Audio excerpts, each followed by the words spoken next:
The Sneetches. Now the star-belly Sneetches had bellies with stars. The plain-belly Sneetches had none upon theirs. Those stars weren't so big. They were really so small. You might think such a thing wouldn't matter at all.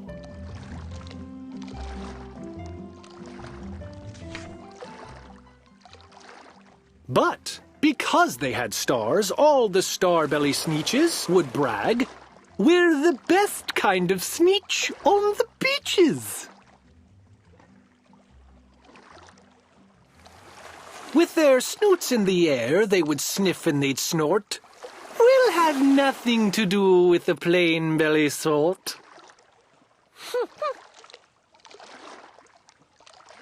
And whenever they met some, when they were out walking, they'd hike right on past them without even talking.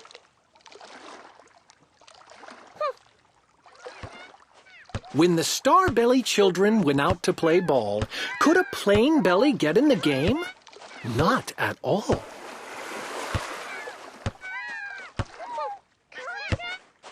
You could only play if your bellies had stars, and the plain-belly children had none upon theirs.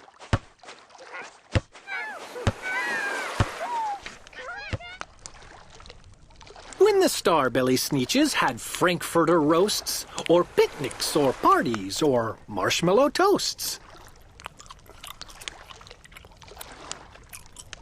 they never invited the plain-belly Sneetches. They left them out cold in the dark of the beaches.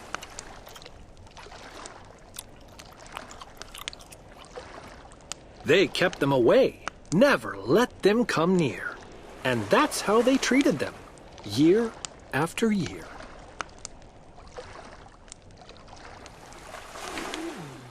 Then one day, it seems, while the plain-belly Sneetches were moping and doping alone on the beaches, just sitting there, wishing their bellies had stars, a stranger zipped up in the strangest of cars.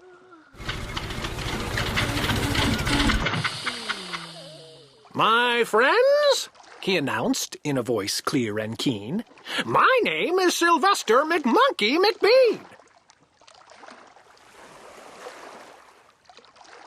And I've heard of your troubles. I've heard you're unhappy, but I can fix that. I'm the fix-it-up chappie. I've come here to help you. I have what you need. And my prices are low, and I work at great speed. And my work is 100% guaranteed."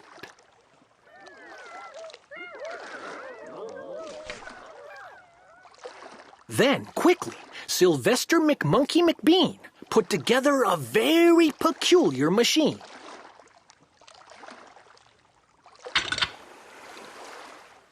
And he said, "You want stars like a star-belly Sneetch? My friends, you can have them for $3 each. Just pay me your money and hop right aboard." So they clambered inside. Then the big machine roared. And it clunked, and it bonked, and it jerked, and it burnt, and it bopped them about. But the thing really worked. When the plain-belly Sneetches popped out, they had stars. They actually did. They had stars upon theirs.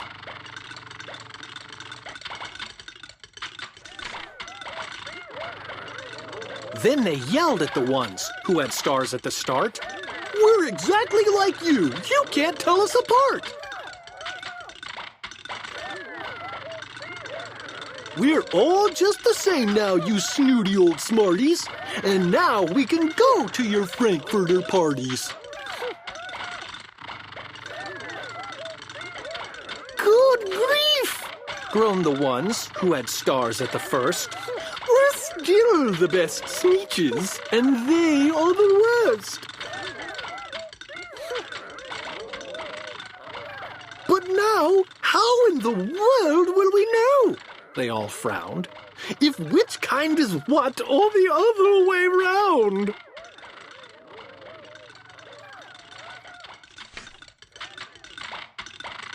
Then up came McBean with a very sly wink, and he said, "Things are not quite as bad as you think." So you don't know who's who. That is perfectly true. But come with me, friends. Do you know what I'll do?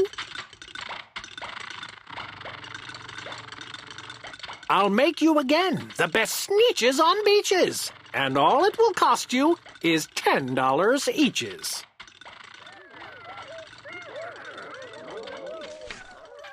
Belly stars are no longer in style, said McBean. What you need is a trip through my star-off machine. This wondrous contraption will take off your stars, so you won't look like Sneetches who have them on theirs. And that handy machine, working very precisely, removed all the stars from their tummies quite nicely.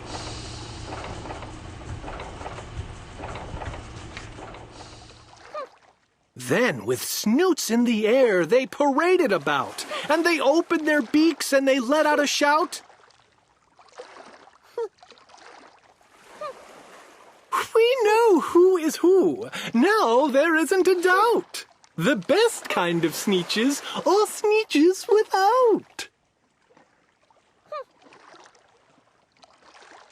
Then, of course, those with stars all got frightfully mad. To be wearing a star now was frightfully bad. Then, of course, old Sylvester McMonkey McBean invited them into his star-off machine. Then, of course, from then on, as you probably guess, things really got into a horrible mess.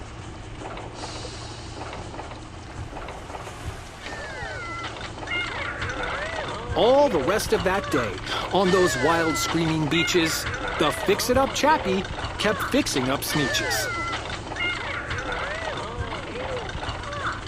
Off again, on again, in again, out again. Through the machines they raced round and about again, changing their stars every minute or two. They kept paying money, they kept running through, until neither the plane nor the starbellies knew whether this one was that one, or that one was this one, or which one was what one, or what one was who.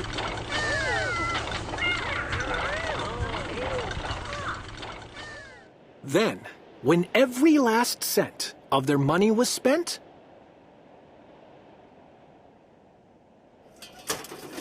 the fix-it-up chappie packed up, and he went. And he laughed as he drove in his car up the beach. They never will learn. No, you can't teach a Sneetch.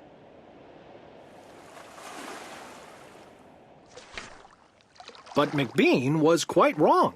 I'm quite happy to say that the Sneetches got really quite smart on that day.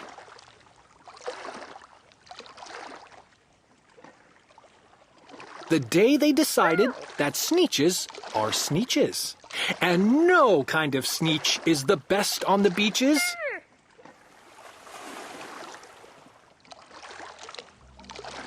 That day, all the Sneetches forgot about stars, and whether they had one or not upon theirs.